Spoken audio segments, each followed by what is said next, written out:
Welcome back to News Across Nigeria. We tell you what's happening across the Nigerian Federation. In the South-South, the Cross River State government has signed a memorandum of understanding with a Dubai firm called Skipper Seal to provide 100 kVA solar lighting generating system to ensure a 24-hour supply of power in Calabar, the state capital.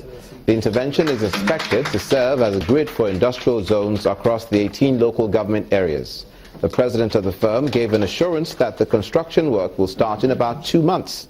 He also said he's confident that Governor Ben Ayade's ability to able to follow through on the project. The governor, on his part, said he was pleased with the project, which he believes will create job opportunities and provide a better living conditions for residents.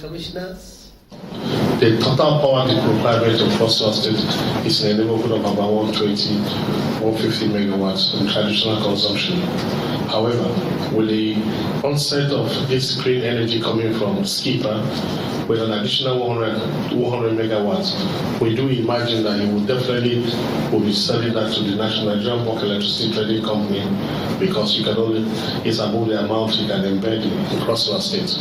Therefore, I'd like to also note that there's been an extensive discussion they have had with the necessary regulatory authorities to secure approvals. And so at this stage I am sure we're almost at a phase of commencement of actual work. I'd like to also thank you so much. You're credible, reputable, and known. It's your responsibility to actually prove to the people of Cross River State that this is your making a choice of your company as a means to partner with Cross River State. Once you have delivered on this, and I'm sure many other states will come, it is critical for you to recognize the fact that it's not just generating power to sell to the national grid, but also Cross River State. And indeed, Cross Rivers, we're excited to see if there's any way we can talk with companies to ensure that we have some bit of this power retained in Cross River State. I can assure you, we will work very hard. We will try to fine-tune all the activities and try to be on the ground after the PPA in December. I also want to assure you that the 26 megawatt power plant, which has now been fully funded by the Exim Bank India, all the disputes have been resolved, the DPR has been duly submitted, and we are just waiting for the letter of credits to be established. I can assure you, sir, before we start on this particular project, we would have also done the full, we will be on ground for that project also, maximum within 2 months from now. Power sector in Cross River State. To the southwest, farmers in Ogun and fish farmers are being trained by the Ogun State government in southwest Nigeria. The intervention is to imbibe responsible practices as far as the agriculture value chain.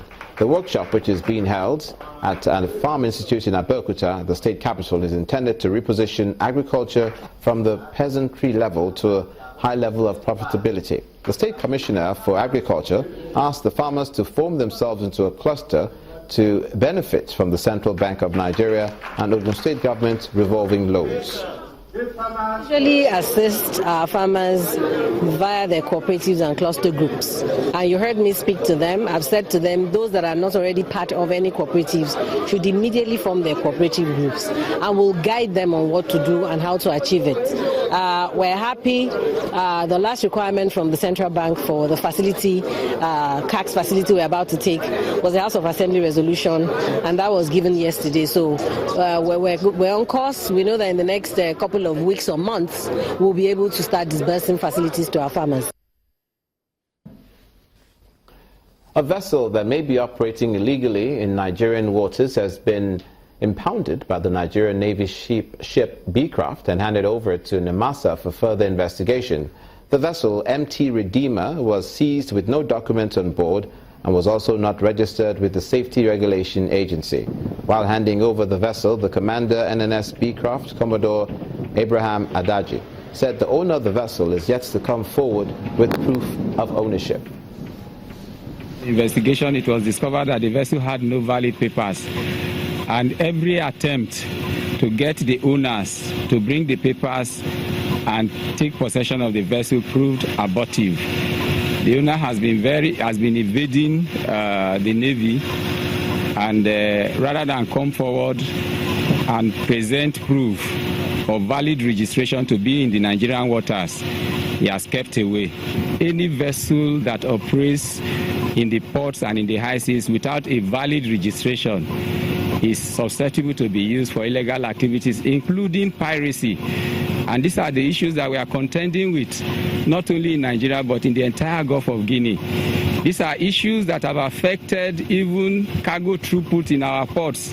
These are issues that have made insurance and cost of freight to be very, very high. If the owner refuses to come up, we will be in possession of the vessel.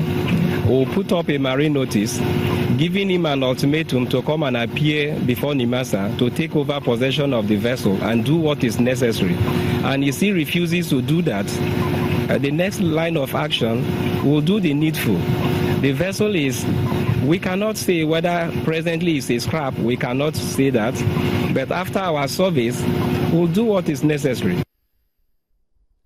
And that's where we leave it for this edition of News Across Nigeria, where we tell you what's happening across the Nigerian Federation, north, south, east, and west. I'm Olumide Macaulay.